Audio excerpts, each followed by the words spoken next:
Welcome to this video on the topic of verbs. In sentences, the general structure is subject plus verb plus object. Subjects include first, second, and third person in singular and plural forms.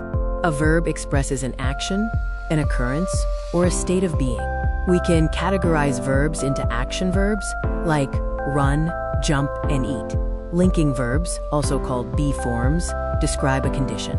Helping or auxiliary verbs assist the main verb. Transitive verbs require an object to complete their meaning, following the structure subject plus verb plus object. Intransitive verbs do not need an object and follow the structure subject plus verb. Here are some examples in sentences.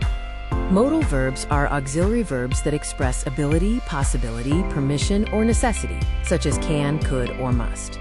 Regular verbs form the past tense by adding ed, while irregular verbs form it uniquely. Finite verbs change with tense or person, but non-finite verbs do not. Verbs have different forms. V1 is the base form, V2 is the past simple, V3 is the past participle, V4 is the present participle or -ing form, and V5 is the third person singular present form. The future form is will plus V1. Here are examples of regular verbs across these forms.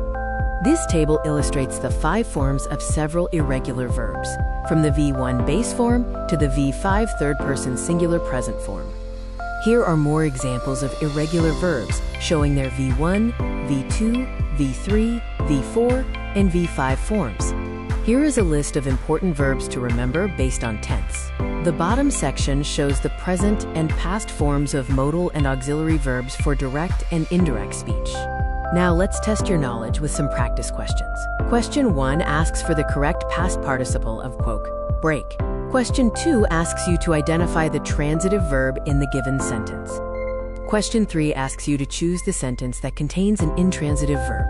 Question 4 asks for the correct V2, or past simple, form of the verb take. For question 5, identify the sentence that uses a regular verb. Question 6 asks you to identify the correct future form among the options. Question 7 asks you to fill in the blank with the correct verb form. She has underscore her homework. Question 8 asks, which of the words is an irregular verb? Question 9 asks for the correct present participle form of write. Finally, question 10 asks you to identify the linking verb in the provided sentences. Here are the answers to the practice questions. Review your responses to check your understanding of verbs and their different forms.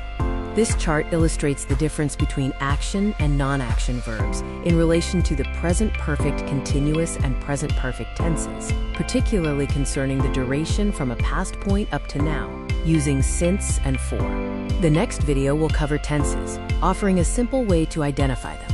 Thank you, and best of luck with your learning.